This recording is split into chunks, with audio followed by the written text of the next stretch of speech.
A big Jai Hind to all of you. आप सभी viewers का मैं doctor Imran Khan, director M academy, अपने इस M academy YouTube channel videos में स्वागत करता हूं। So guys, without waste time हम बात करते हैं अपने टॉपिक की। अगले टॉपिक को पिक करने के पहले जो मुझे सबसे जरूरी लगता है वो यह है कि हमने पिछले 4-5 वीडियोस में जो भी पढ़ाई करी है उसे, ये मेरी आदत में है कि मैं 4-5 वीडियो के बाद उसे एक बार कंक्लूड करूं ताकि आपको भी समझ में आए कि हमने जो पढ़ा है वह एक्चुअली है क्या। सो स्क्रीन में आप देख सकते हैं कि किस तरीके से मैंने आपको उसको एक्सप्लेन किया है कि आपने इतने पिछले लास्ट वीडियोस में क्या चीज गेन की है, क्या चीज कवर अप की है। सो जैसा कि हमारा टॉपिक था कॉन्स्टिट्यूशन, हमारा सब्जेक्ट था कॉन्स्टिट्यूशन, महान भारत का संविधान।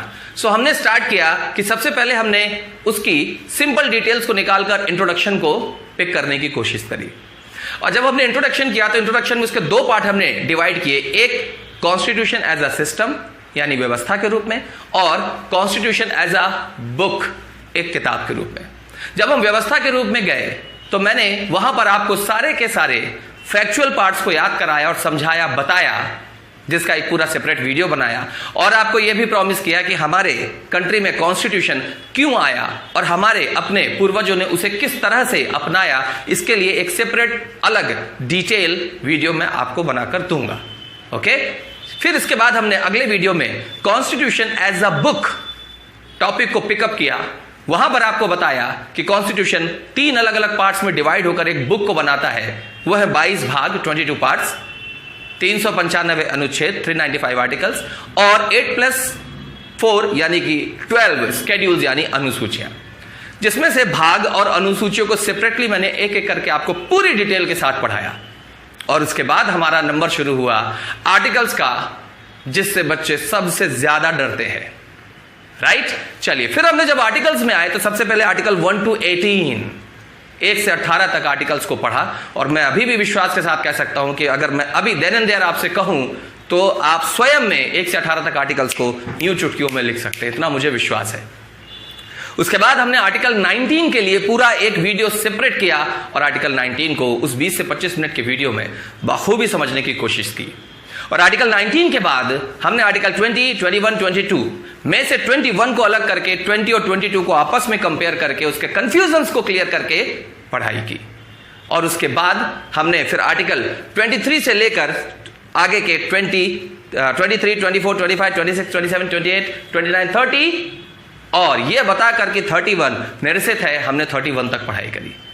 और उसके बाद नंबर आता है अगले और बहुत ही शानदार अनुच्छेद का, वो है आर्टिकल 32, जिसके बारे में आप और मैं डिस्कस करेंगे इस वीडियो में। तो जैसा कि आप देख सकते हैं आपके स्क्रीन में आर्टिकल 32, जिसके अंतर्गत आता है रिट, WRIT, रिट। ओके, तो अब इस वीडियो में हम सबसे पहले जानने की यह कोशिश करेंगे कि इस वर्ड रिट से जुड़े हुए सबसे महत्वपूर्ण फैक्ट्स कौन से हैं। ऐसा मैं इसलिए कर रहा हूं कि इस आर्टिकल को इतनी ज्यादा इंपॉर्टेंस दी गई है, इतनी ज्यादा इंपॉर्टेंस दी गई है कि आप इस बात को इस चीज से समझ लीजिए कि इसकी इंपॉर्टेंस की बयान हमारे भारतीय संविधान के निर्माता स्वयं डॉक्टर भीमराव अंबेडकर के द्वारा अपनी संविधान सभा में किया गया था। और इन्होंने इसके लिए कुछ पर्टिकुलर वर्ड्स यूज किए थे और यह कहा था कि संविधान का यह अनुच्छेद हमारे भारत के प्रत्येक नागरिक का रक्षक साबित होगा। तो मैं आपको उन्हीं महत्वपूर्ण भागों की तरफ ले चलता हूं और एक एक करके कि कैसे आप रिट से अगले किसी वर्ड से कंफ्यूज नहीं होंगे और वह अगले वर्ड्स हैं क्या, उनको हम कैसे समझेंगे, ये सब कुछ आज के इस वीडियो में आपको एक्सप्लेन होगा। So get ready to know some special and unique points regarding the writ of Indian constitution. So जैसा कि मैंने आपको बताया, आर्टिकल 32 को एक स्पेशल कैडर और एक स्पेशल स्टेटस संविधान, भारतीय संविधान के निर्माता स्वयं डॉक्टर भीमराव अंबेडकर जी के द्वारा दिया गया था। सो आप स्क्रीन में देख सकते हैं, इसमें क्लियर कट बताया गया है कि डॉक्टर भीमराव अंबेडकर के द्वारा आर्टिकल 32 को संविधान की आत्मा कहा गया है। इंट्रोडक्शन के टाइम पे मैंने आपको इसके बारे में बताया भी था कि संविधान की आत्मा डॉक्टर भीमराव अंबेडकर ने आर्टिकल 32 को कहा है, और संविधान की कुंजी, the key of Indian constitution, Pandit Jawaharlal Nehru के द्वारा भारतीय प्रियम्बल, इंडियन प्रियम्बल यानी कि प्रस्तावना को कहा गया है, जिसकी भाषा हमने ऑस्ट्रेलिया के संविधान से ली है। फिलहाल जो आपने जाना वो पहला पॉइंट है कि डॉक्टर भीमराव अंबेडकर के द्वारा आर्टिकल 32 रिट्स को क्या कहा गया है? भारतीय संविधान की आत्मा, the soul of Indian constitution. इसके अलावा उन्होंने यह कहा कि इसे हिंदी में भारतीय संविधान का संवैधानिक उपचारों का अधिकार कहा जा सकता है, जिसे हम कहते हैं कॉन्स्टिट्यूशनल रेमेडी राइट्स। संवैधानिक उपचारों का अधिकार यानी कॉन्स्टिट्यूशनल रेमेडी। रेमेडी उसे कहते हैं जिसके माध्यम से किसी प्रकार का उपचार किया जा सके, ट्रीटमेंट किया जा सके, प्रॉब्लम से बाहर निकला जा सके शारीरिक रूप से। तो उसी तरीके से हम हमारी कॉन्स्टिट्यूशनल रेमेडी के माध्यम से ऐसी कोई भी प्रक्रिया जिसकी वजह से हमारा शरीर मानसिक या शारीरिक रूप से किसी समस्या में बाधित हो, हम इसका उपयोग करके बाहर निकल सकते हैं। कैसे, इसके बारे में आपको मैं जानकारी आगे दूंगा। इसके बाद हम बात करते हैं कि किस तरह से इन रिट्स को हम डिफरेंशिएट करेंगे दो सबसे महत्वपूर्ण शब्दों से, जिसमें से एक शब्द है RTI और दूसरा शब्द है PIL। So let's start with these two biggest important names, but little bit a kind of confusion with the writ for few of the peoples. So आपके सामने अब स्क्रीन पे जो सबसे इंपॉर्टेंट चीज है, मैंने आपको बताया कि कंफ्यूजन, वो आपके सामने है। रिट, RTI और PIL। रिट, RTI और PIL। What is the difference between these three important words? Okay, चलिए बिल्कुल शॉर्ट में मैं आपको चीजें बताता हूं और उसको बहुत आसानी से आप ग्रैब कर पाएंगे। अगर मैं बात करूं रिट की, तो रिट जैसा आप स्क्रीन में देख सकते हैं कि इंग्लैंड के जुडिशियल सिस्टम से लाई गई एक व्यवस्था है। ओके, इसका हमारे यहां से कोई लेना देना नहीं है। यह जुडिशियल सिस्टम से लाया गया था, जिसे भीमराव अंबेडकर साहब ने बेहतर माना और हमारे संविधान में मौलिक अधिकारों के अंतर्गत उसे भारत के प्रत्येक नागरिक की सेवा में अर्पित किया, जिसका उपयोग भारत का प्रत्येक नागरिक अपने समाज में किसी भी अव्यवस्था के खिलाफ उस रिट को न्यायालय में जज के सामने दायर करके उपयोग कर सकता है। वह सही है या नहीं, इसके बारे में न्यायाधीश यानी जज के द्वारा निर्धारित किया जाता है। इसके आगे की कहानी क्या होती है, यह हम आपको आगे बताते हैं। इसके बाद आप बात करते हैं RTI की। So RTI is a very simple thing, right to information, जैसा कि आप भी जानते हैं। ओके, लेकिन राइट टू इंफॉर्मेशन के बारे में आपको यह जानना जरूरी है कि इसे लाया कौन, इसका उपयोग किसने किया और कौन है जो इसके साथ महत्वपूर्ण रूप से जुड़ा हुआ है। तो मैं आपको बता दूं कि सबसे पहले जिनका नाम आता है वो आता है अरुणा रॉय का। जैसा आप स्क्रीन में देख सकते हैं, अरुणा राय, जिन्होंने मजदूर किसान शक्ति संगठन के एक NGO को वर्किंग करते हुए इस तरह की व्यवस्था के बारे में बात की थी, और उनके सहयोग में आज तत्कालीन हमारे दिल्ली के माननीय जो CM है हमारे केजरीवाल साहब, वो उनके साथ में वर्किंग में थे एज अ सोशल वर्कर। बहुत सारे लोगों को इस बात को लेकर कंफ्यूजन होता है कि जब हम RTI की बात करते हैं तो फिर अरविंद केजरीवाल साहब का नाम अरुणा रॉय मैडम से ऊपर क्यों आता है। मैं आपको इसको बिल्कुल पिक्चर क्लियर करता हूं। आप समझिए कि RTI में काम करने वाले दो लोग, एक है मैडम अरुणा रॉय, जो रिसेंटली उन्होंने जब RTI के ऊपर कुछ ऐसे चेंजेस लाए जा रहे थे वर्तमान सरकार के द्वारा, तो इन्होंने उस पर विरोध प्रखर स्वर किया था। एक अरुणा रॉय मैडम और एक मिस्टर अरविंद केजरीवाल जी। तो मैं आपको बताऊं कि अरुणा राय मैडम के प्रयासों से, उनके संगठन के प्रयासों से सन 2005 में RTI को लाया गया, जिसमें अरविंद केजरीवाल साहब ने बहुत सारी हेल्प की थी।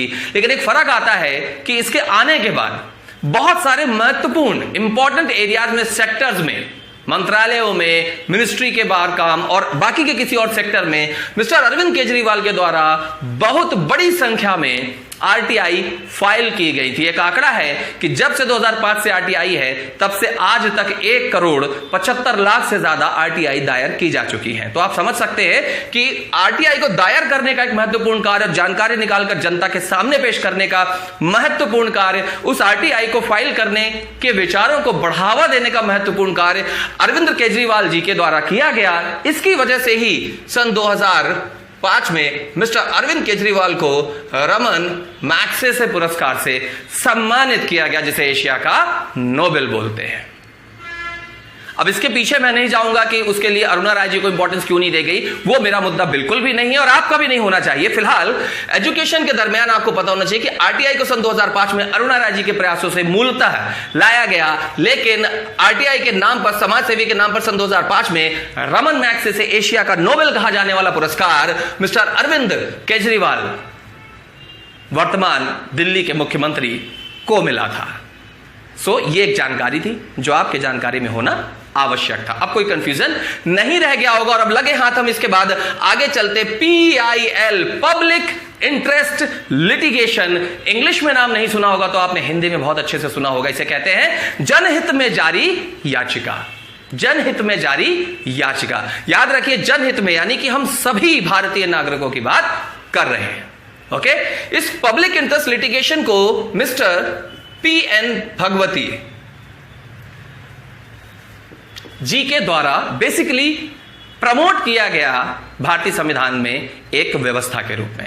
अब ये मैंने क्यों बोला, क्योंकि इसके पीछे भी दो लोगों का महत्वपूर्ण योगदान है। गौर से सुनिएगा मेरी बात को, आप स्क्रीन में देख सकते हैं, वहां साफ साफ लिखा हुआ है, चाहे तो आप यहां भी देख सकते हैं कि जब मैं बात PIL की करूं तो आपको दो नाम नहीं भूलना है। एक मिस्टर PN भगवती जी का, जो कि अब लेट हो चुके हैं, 2012 या 2017 में शायद उनकी डेथ हो गई है, तो लेट मिस्टर PN भगवती जी परम सम्मानीय व्यक्तियों में से एक, और एक है कपिला हिंगोरानी मैडम। कपिला हिंगोरानी जी एक वकील थी और PN भगवती साहब जस्टिस से हमारे देश के चीफ जस्टिस तक के पद पर भी आसीन हुए हैं। अब ये पूरी कहानी क्या है जरा समझिएगा, क्यों दो लोगों का नाम लिया। PN भगवती साहब जब एक जस्टिस पद पे थे, एक जज के पद पर थे, तो उनके सामने 1979 में कपिला हिंगोरानी करके जो एडवोकेट थी, जो वकील थी, उन्होंने एक याचिका पेश की थी जो हुसैन आरा नाम की एक महिला के नाम पर था, जो बिहार में जेल में कैदी थी। उस पर उन्होंने जिस तरीके से डिटेलिंग की थी उसको सुनने वाले जस्टिस PN भगवती साहब थे और उन्होंने उस चीज की गहराई और उसके महत्व को समझा और अंततः उनकी उस फाइल पर, मिसेस हिंगोरानी की फाइल पर हुआ क्या, उस समय बिहार के 40,000 कैदियों को मिस्टर PN भगवती जी के एक पॉजिटिव डिसीजन की वजह से बहुत ज्यादा फायदा हुआ। फिर जब PN भगवती जी 1985 में जब हमारे देश के चीफ जस्टिस बने तो उनके सहयोगी थे, जैसा कि आप स्क्रीन में देख सकते हैं, उनके सहयोगी थे वी कृष्णन। तो फिर मूल रूप से PN भगवती साहब ने PIL को इंट्रोड्यूस किया फाइनली एक सिस्टम के रूप में हमारे देश में। मुझे उम्मीद है कि अब आप इन तीनों के बारे में जानकारी ले चुके होंगे। अब जरा इनका अंतर को हम समझते हैं। देखिए, RTI किसी व्यक्ति के द्वारा गृह मंत्रालय को लिखी गई एक पत्रिका होती है, पत्र होता है, जिसके अंतर्गत संबंधित मुद्दों पर आप जानकारी ले सकते हैं और वो मुद्दा संबंधित नहीं है तो उसके बारे में मनाही की जा सकती है गृह मंत्रालय के द्वारा। अब हम आते हैं रिट और PIL पर, दोनों में थोड़ा सा अंतर है। रिट एक व्यक्ति के द्वारा जिसके साथ समस्या हो रही है, इस व्यक्ति के द्वारा न्यायालय में न्यायाधीश के समक्ष पेश की जाती है। फिर न्यायाधीश ये डिसाइड करता है वह सही है या नहीं और उस पर आगे आदेश जारी करता है, जो अभी हम समझेंगे। याद रखिए, मैंने वहां पर एक वर्ड बोला है, व्यक्ति के द्वारा, स्वयं। अब हम जब PIL की बात करते हैं, PIL, तो PIL किसी व्यक्ति जिसके साथ गलत हो रहा है असंवैधानिक रूप से या असामाजिक रूप से, उसके हित में कोई भी दूसरा व्यक्ति जारी कर सकता है। जैसे कि मैंने बताया कि हिंगोरानी मैडम ने हुसैन आरा के नाम पर वह PIL दायर की थी और रिट में व्यक्ति या तो खुद करेगा या पावर ऑफ अटर्नी किसी वकील के माध्यम से उसे कोर्ट में पेश करेगा। जबकि पीआईएल में किसी भी व्यक्ति के लिए जिसके साथ असंवैधानिक हो रहा है, किसी अन्य व्यक्ति के द्वारा पीआईएल कहीं भी फाइल की जा सकती है। जनहित में जारी याचिका फाइल की जा सकती है। अब उम्मीद मुझे यह है कि आप आरटीआई, रिट और पीआईएल तीनों में अंतर समझ गए होंगे। अब वक्त है कि हम एंटर करें अपने टॉपिक आर्टिकल 32 में दी गई रिट, उनके टाइप और उनकी सिंपल डिटेलिंग पर, फैक्चुअल पार्ट पर पूरी समझ के साथ जो आपके एग्जाम में आने वाली है। So let's start with the general but unique and important details of our topic. Today's topic, Article 32, WRIT, writ. So guys, writ के बारे में जानने से पहले हमें यह जानना है कि यह कितने प्रकार की होती हैं और इनके नाम क्या होते हैं। और इनके नाम में जो सबसे बड़ा प्रॉब्लम आता है, जैसे आप स्क्रीन में देख सकते हैं कि आपको हिंदी नाम, कुछ लोगों को हिंदी नाम याद करने में बड़ी उलझन होती है और कुछ हिंदी मीडियम के बच्चों को इंग्लिश नेम लेने में दिक्कत होती है। फर्स्ट ऑफ ऑल तो मैं आपको बता दूं कि वो इंग्लिश नेम नहीं है, वो लैटिन वर्ड्स हैं, बिकॉज दुनिया का सबसे पुराना जो कानूनी सिस्टम है वो लैटिन पार्ट से आया हुआ है। ओके, सो मैं सिंपली आपको उसके बारे में बताता हूं, बहुत आसान है उन्हें याद रखना। सबसे पहले हमें कोड याद रखेंगे, जो कि मैंने आपको लास्ट वीडियो में भी बताया था, बंदी परमा प्रति उत्प्रे अधिकार। बंदी परमा प्रति उत्प्रे अधिकार, याद रखिए, यह कोड याद करना बहुत ही आसान है। बंदी परमा प्रति उत्प्रे अधिकार, यह एक सिंपल सा सीक्वेंस है जिसे आपको याद रखना, और उससे होगा क्या? बंदी प्रत्यक्षीकरण, परमादेश, प्रतिषेध लेख, उत्प्रेषण लेख और अधिकार प्रक्षालेख। सुनने में थोड़ा अजीब लगता है, लेकिन आप यकीन मानिए कुछ देर के बाद जब मैं आपको एक सिंपल सा पॉइंट बताऊंगा, सिंपल पॉइंट, तो आपको लगेगा हिंदी ही अच्छा है। लेकिन ऐसा नहीं कि हम इंग्लिश को इग्नोर करने वाले हैं, लैटिन वर्ड्स को इग्नोर करने वाले हैं, हम उसे भी रिलेट करके पढ़ेंगे। जैसे कि हम बंदी प्रत्यक्षीकरण की बात करते हैं, तो बंदी प्रत्यक्षीकरण को कानूनी भाषा में कहा जाता है हैबियस कॉर्पस। इसके बाद परमादेश को कहा जाता है मैंडेमस। इसके बाद प्रतिषेध लेख को कहा जाता है प्रोहिबिशन, और उत्प्रेषण लेख को बोलते हैं सर्टेरियो, और अधिकार प्रक्षा को कहा जाता है क्यो वारंटो। ओके, अब जरा आप मुझे बताइए, आप में से कितने लोग हैं जो क्यो वारंटो शब्द का मतलब जानते हैं, हैबियस कॉर्पस का मतलब जानते हैं, सर्टेरियो का मतलब जानते हैं? आप प्रोहिबिशन का मतलब जान सकते हैं, बस मैंडेमस का मतलब नहीं जानते। हो सकता है कुछ लोग जानते भी होंगे, लेकिन मैं आपके काम को आसान कर देता हूं। एक शिक्षक का काम होता है कि ऐसा कुछ बताए जो सभी के लिए हो, एक वर्ग के लिए या कुछ खास बच्चों के लिए बस ना हो। देखिए कितना आसान है, जब हम बोलते हैं बंदी प्रत्यक्षीकरण को हैबियस कॉर्पस, राइट, और जब हम परमादेश की बात करते हैं तो हम बोलते हैं मैंडेमस, राइट। जब हम प्रतिषेध लेख की बात करते हैं तो हम कहते हैं प्रोहिबिशन, ओके। और उसके बाद जब हम उत्प्रेषण लेख की बात करते हैं तो सर्टेरी, ठीक है। और अधिकार प्रक्षा की जब हम बात करते हैं, जांच की बात करते हैं, तो क्यो वारंटो। देखो हम आपको रिलेट, हमने बोला था ना हमारी 4 टेक्निक होती है, हम कैसे रिलेट करते हैं, देखिएगा कैसे रिलेट करते हैं। बंदी मतलब किसी तरीके से पुलिस ने उसको पकड़ा है। क्यों पकड़ा है पुलिस ने? क्योंकि उसकी हैबिट खराब है। क्या खराब है? हैबिट। तो हैबिट से यानी आदतों से क्या निकल आया? Habeas corpus. ओके, चलिए। परमादेश, परम आदेश, सबसे बड़ा आदेश। तो इंग्लिश में बोला जाता है कि जब कोई ऐसी बात हो जो आपके लिए करना बहुत ही जरूरी हो जाता है तो उसे कहते हैं आपके लिए मैंडेटरी है। तो परमादेश का मतलब क्या हो गया? मैंडेमस यानी मैंडेटरी, राइट। प्रतिषेध यानी निषेध, रोक देना। निषेध मतलब रोक देना। जैसे हम बोलते हैं ना कि यहां जाना निषेध है, एंट्री अलाउ नहीं है, प्रोहिबिशन एंट्री, प्रोहिबिटेड एंट्री। तो इसका मतलब प्रतिषेध मतलब किसी के प्रति निषेध, रोक लगाना है। रोकने को बोलते हैं हम प्रोहिबिटेड यानी प्रोहिबिशन। ओके, इसके बाद हम उत्प्रेषण की बात करते हैं। हिंदी में आपने सुना होगा उत्प्रेरित करना, यानी किसी को उत्साह जताना, आगे बढ़ाना। इसके लिए हम क्या करते हैं, लोगों को जब कुछ अच्छा करते हैं तो हम उन्हें सर्टिफाइड करते हैं, उन्हें सर्टिफिकेट देते हैं। तो उत्प्रेषण एक सर्टेरी, ओके। और उसके बाद अधिकार प्रक्षा। प्रक्षा का मतलब होता है जांच, अधिकार का मतलब होता है पावर, तो आप जरा सोचिए कि आपको पावर किसने दी, क्यों दी, क्यों?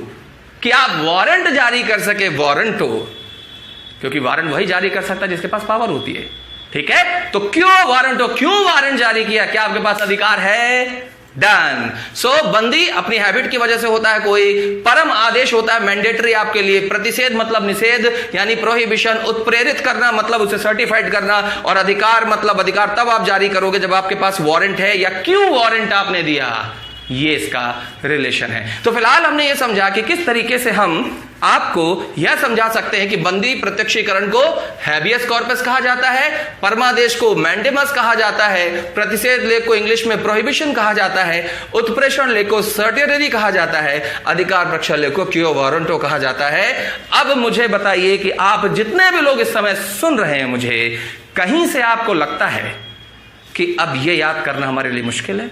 बिल्कुल भी नहीं। लेकिन ध्यान रखिए, मुख्य रूप से आपके काम आने वाला है हिंदी शब्द। कैसे, जरा देखिएगा। पहला शब्द हम लिखते हैं बंदी प्रत्यक्षीकरण। तो इसको शब्द को समझो। बंदी मतलब वो जिसे पुलिस ने पकड़ा है, को प्रत्यक्ष यानी सामने, हमारे सामने लाया जाए। बस इतना सुनिए, जिसे पुलिस ने पकड़ा है उस शरीर को सशरीर हमारे सामने लाया जाए। इस शब्द से साफ समझ में आता है, राइट? चलिए अगला हम लेते हैं परमादेश यानी परम आदेश। तो आपको एक बात तो समझ में आ रही है कि यह किसी हाई अथॉरिटी का आदेश है, राइट? इतना ही समझिए और दिमाग मत लगाइए। चलिए, बंदी परमा प्रति यानी किसी के प्रति निषेध, यानी कि हम कुछ रोकने की बात कर रहे हैं। यहां भी कोई ऑर्डर आएगा कहीं से जो किसी पर रोक लगाने की बात करेगा, राइट? साफ शब्द में साफ समझ में आ रहा है। इसके बाद बंदी परमा प्रति उत्प्रे यानी उत्प्रेषण। उत्प्रेषण यानी क्या करना? उत्प्रेरित करना, किसी को आगे बढ़ाना, सपोर्ट करना। इस शब्द से साफ समझ में आता है। इसके बाद लास्ट आता है, मैंने आपको पहले ही बता दिया उसका मतलब क्या है। अधिकार प्रक्षा का मतलब है अधिकार की, आपके पास जो अधिकार है उसकी जांच। अधिकार प्रक्षालेख, अधिकार प्रक्षालेख, अधिकार प्रक्षालेख, दोनों ही तरह से लिख सकते हैं। तो आपको इन शब्दों के साफ मतलब समझ में आ रहा है, लेकिन मैं हैबियस कॉर्पस बोलूंगा आप नहीं समझ पाएंगे वर्ड मीनिंग। मैं आपसे क्यो वारंटो बोलूंगा आप वर्ड मीनिंग नहीं समझ पाएंगे, क्योंकि इंग्लिश वर्ड्स नहीं है, लैटिन वर्ड्स है। तो मेरा सभी इंग्लिश मीडियम वाले बच्चों से यह रिक्वेस्ट है कि प्लीज थोड़ा इसकी तरफ ध्यान दीजिए। इंग्लिश तो मैंने आपको रिलेट करके बता ही दी है, लैटिन, और उसके बाद मैं इनके बारे में बात करूंगा। अब देखिए कैसे आंसर निकलते हैं। सबसे पहले हम बात करेंगे कि इनमें होता क्या है और ये शुरू कैसे होते हैं। फर्स्ट ऑफ ऑल जो चीज होती है वो ये कि ये सारी रिट, जैसा कि मैंने आपको बताया, एक व्यक्ति जिसके साथ गलत हो रहा है, ऐसा उसे लगता है, जिसके साथ गलत हो रहा है, वह अपने डायरेक्टली या अपने वकील के माध्यम से पावर ऑफ अटर्नी उसे साइन करके देकर न्यायालय में लगाएगा और फिर न्यायालय उन आदेशों को जारी करेगा। मतलब ये सारी की सारी रिट न्यायालय में लगाई जाती हैं और उनके सही होने या गलत होने की स्थिति में न्यायालय आगे उसे आदेश जारी करता है। कहने का मतलब, एक बंदी जिसे पुलिस ने पकड़ा, गौर से सुनना, एक मुजरिम जिसे पुलिस ने पकड़ा है, फिलहाल अभी मुजरिम घोषित नहीं हुआ है, वो उसे पकड़ा है और उसे लगता है कि पुलिस ने मुझे गलत तरीके से पकड़ा है, मेरे साथ गलत व्यवहार कर रही है पुलिस, तो वो अपने वकील के माध्यम से बंदी प्रत्यक्षीकरण हैबियस कॉर्पस रिट कोर्ट में जारी कराकर कोर्ट से आदेश करवा सकता है कि आप इसे सशरीर हमारे सामने तुरंत पेश करें, और उस पर क्या होगा?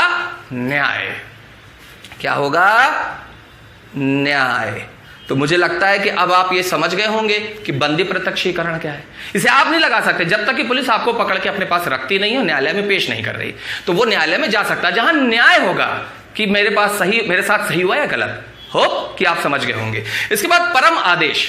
भाई सोसाइटी में सबसे हाई अथॉरिटी आदेश किसके होते हैं? न्यायालय के। अब यहां होगा क्या, यहां जरा समझिएगा। कोई एक लोक सहायक अधिकारी है, जो अधिकार है, जो सरकार के अंतर्गत अपने अधिकारों में काम करता है, और आपका काम वो नहीं कर रहा और आप परेशान हो रहे हैं, तो आप न्यायालय में वो रिट लगा सकते हैं परमादेश के अंतर्गत, और न्यायालय उसका संज्ञान लेगा, उसकी जानकारी लेगा, और यदि उसे लगता है कि संबंधित लोक अधिकारी जो सरकारी है, प्राइवेट के लिए नहीं लगा सकते आप, जो सरकारी है वो सरकारी आदमी उनके लिए काम नहीं कर रहा, तो न्यायालय परम आदेश जारी करेगा कि वह काम को तुरंत किया जाए। दो हो गई। तीसरे में आते हैं प्रतिषेध। प्रतिषेध मतलब किसी के प्रति निषेध। यह भी कहां से होगा? न्यायालय से। जो ऊपर के न्यायालय होते हैं जैसे supreme court, high court, district court, सब कोर्ट, डिविजनल कोर्ट, ठीक है, बात समझ में आ रही है आपको? हाँ, तो ये जो अपने ऊपर के जो कोर्ट होते हैं अपने नीचे के कोर्ट्स को आदेश जारी करते हैं संबंधित तथ्यों के लिए। कैसे? एक एग्जांपल, मान लीजिए कि कोई केस ऐसी जगह चल रहा है जिससे संबंधित व्यक्ति को लगता है कि यह केस यहां नहीं होना चाहिए था, यह इल्लीगल है, लेकिन परिस्थितियों में, विपरीत परिस्थितियों में ऐसा उसे फेस करना पड़ रहा है, तो वो क्या करेगा? उस, जैसे फॉर एग्जांपल कि हाई कोर्ट में गलत जगह चल रहा है केस, तो वो सुप्रीम कोर्ट में जाकर एक रिट लगा सकता है जो प्रतिषेध लेख के अंतर्गत होगी, जिस पर सुप्रीम कोर्ट न्याय के तहत आदेश जारी करेगा प्रतिषेध लेख की कि यह आपके यहां, यह केस आपके यहां नहीं चल सकता। बात समझ में आ रही है? तो प्रतिषेध लेख क्या होता है? ऊपरी अदालतों के द्वारा निचली अदालतों के लिए संबंधित तथ्य पर केस की सुनवाई ना किए जाने आदेश बाबत जारी की जाती है। ओके, चलिए इसके बाद आते हैं हम उत्प्रेषण लेख, उत्प्रेरित करना। यहां उन्होंने आदेश जारी किया था कि आप उसे नहीं चलाएंगे। यहां भी ऊपरी अदालतों से ही आता है, लेकिन क्यों आता जरा समझिएगा। मान लीजिए किसी एक बच्चे का केस है, किसी कारणवश वो डिस्ट्रिक्ट कोर्ट में चल रहा है, लेकिन उसकी सुनवाई इतनी लंबी है, उसको लग रहा है क्योंकि मेरी पेशी बहुत दिनों के बाद होगी और उस व्यक्ति के करियर में उसका प्रभाव पड़ने वाला है, तो वह हाई कोर्ट में जाकर उत्प्रेषण रिट लगा सकता है, सर्टेनरी रिट लगा सकता है, जिसे पूरा समझने के बाद यदि हाई कोर्ट को यह सही लगता है कि वाकई में इसकी सुनवाई जल्दी होनी चाहिए, अन्यथा इसके करियर पर उसका प्रभाव पड़ेगा, तो वह दो काम कर सकता है। कौन? High court. या तो अपने निचली अदालत को यह कहकर कि आप इसका सुनवाई पहले कर दीजिए अगर संभव हो, या दूसरा कि जिन केसेस की वजह से लंबित हो रहा उन केसेस को हमारे पास ट्रांसफर करिए ताकि उसका नंबर जल्दी से आपके पास आए, या तो इस केस को ही हमें ट्रांसफर, मतलब सपोर्ट कर रहा है ताकि केस डिपेंडेंट ना हो, लंबित ना हो, उत्प्रेरित कर रहा है कि हम आपके साथ हैं। निचले अदालतों को ऊपरी अदालतों के द्वारा यह जारी किए जाते हैं। इसके बाद आता है अधिकार परीक्षा, अधिकारों की जांच। समझिएगा, मैं किसी सरकारी दफ्तर में गया अपने काम के लिए और कोई एक वहां पर सरकारी अधिकारी है जो मेरे काम को होने नहीं दे रहा। गौर से समझिएगा, परम आदेश में क्या था कि मैंने जिस व्यक्ति को कहा वो व्यक्ति मेरा काम नहीं कर रहा, जबकि उसी का काम है ये, तो परम आदेश जारी होता है। लेकिन इस बार क्या हो रहा है, एक व्यक्ति जो उस पद पर नहीं है कि वह मेरे काम में अड़ंगा लगा सके, तो मैं यह सवाल उठा सकता हूं इस रिट के माध्यम से न्यायालय में कि मेरे काम पर अड़ंगा लगाने का अधिकार इनको किसने दिया। तो कोर्ट उनसे उनके अधिकारों की जांच लेती है तब तक जब तक कि वह उसका उत्तर नहीं दे देते, तब तक उन्हें निलंबित रखती है, उन्हें उनके पद से खारिज रखती है। यह होता है अधिकार परीक्षा लेख। अब मजे की बात कि इनको कब हम हाई कोर्ट में जारी कर सकते हो, कब हम सुप्रीम कोर्ट में लगा सकते हैं। सुप्रीम कोर्ट के लिए हमारे पास अधिकार है आर्टिकल 32 के तहत, जबकि आर्टिकल 226 के तहत हम हाई कोर्ट में ये रिटें जारी कर सकते हैं। यकीन मानिए बच्चों, ये जो मैंने आपको पूरी जानकारी दी है ये बहुत ही महत्वपूर्ण है। अब ऐसा होता है कि कुछ ऐसे पॉइंट्स होते हैं जिन पर ये रिट काम नहीं करती, स्पेशली ये और ये, बाकी तो सब चलती हैं, कोई दिक्कत नहीं है। बंदी प्रत्यक्षीकरण और परमादेश की जो लिस्ट है, जो रिट है, वो किन लिस्ट में काम नहीं करेगी, गौर से समझिएगा।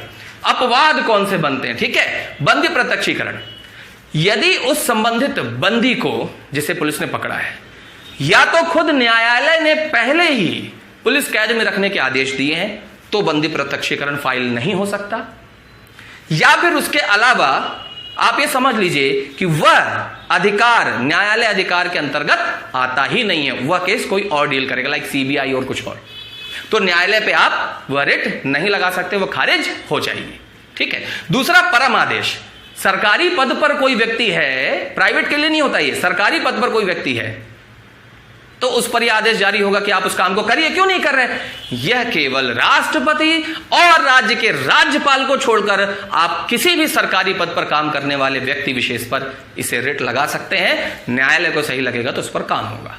तो यानी कि परम आदेश हमारे माननीय राष्ट्रपति ji, honourable prime minister, sorry honourable president of India और हमारे राज्यपाल, the honourable governor of a specific state के खिलाफ यह नहीं लगाया जा सकता।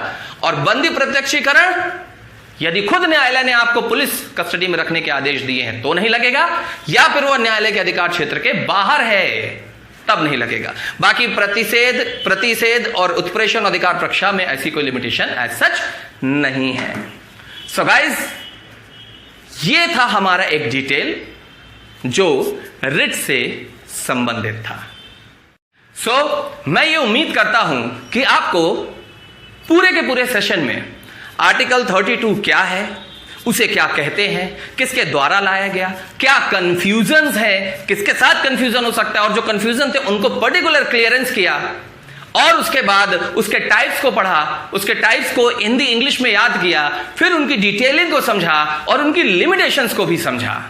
ये मैं आपको क्यों बता रहा हूं? यकीन मानिए, ये जो सिस्टम एम एकेडमी के टीचर्स के द्वारा आपके लिए अवेलेबल किया गया है, it will create a huge change in future. लेकिन इसके बढ़ोतरी में हमें आपसे भी कुछ थोड़ी सी उम्मीदें हैं। पहली बात तो यह कि अपनी पढ़ाई को कंटिन्यू रखिएगा, क्योंकि अब यह कंटिन्यू रहेगा हमेशा के लिए। इसमें कोई रोक टोक नहीं होगी जब तक ईश्वर न चाहे कि रोका जाए, क्योंकि उनकी मर्जी के अलावा कुछ भी नहीं होता। और मैं ऐसा मानता हूं कि उनकी ही मर्जी थी तब यह अब शुरू हुआ है, उनकी मर्जी से। सो ये आगे तक जाएगा ईश्वर के आशीर्वाद से। और दूसरी चीज, इससे आगे भी प्रोसीड करिए, लोगों तक इस जानकारी को पहुंचाइए कि एक इंस्टीट्यूशन में इस तरह से पढ़ाई हो रही है, इस क्वालिटी में पढ़ाई हो रही है कि आपको वो जानकारी घर बैठे मिल रही है जिसके लिए आप लाखों रुपए, हजारों रुपए जाकर कहीं खर्च करते हैं। तो अपने इंस्टीट्यूशन, अपने टीचर्स के लिए इतना काम आप कर सकते हैं, मुझे इस बात का पूरा विश्वास है। So thank you so much for your precious time. उम्मीद करता हूं कि अगले वीडियो में आने के पहले आप इस वीडियो को किल कर चुके होंगे पूरी तरह से। जोश को कहीं कम मत होने दीजिए, क्योंकि मौके हमेशा और बार बार नहीं मिलते हैं। समय का सदुपयोग ही आपके लिए सबसे बड़ा वरदान है। मेरी इन बातों को दिमाग से समझने की बजाय दिल से समझने की कोशिश कीजिएगा, आपको बाखूबी समझ में आएंगी। ओके, सो आज की वीडियो में इतना ही। उम्मीद करता हूं कि आप सब स्वस्थ होंगे, पारिवारिक रूप से भी स्वस्थ होंगे, सामाजिक रूप से भी स्वस्थ होंगे, मानसिक और शारीरिक स्थिति से भी स्वस्थ होंगे। स्वस्थ रहिए, मस्त रहिए और ऐसे ही पढ़ते रहिए। Thank you so much. जय Hind to all of you.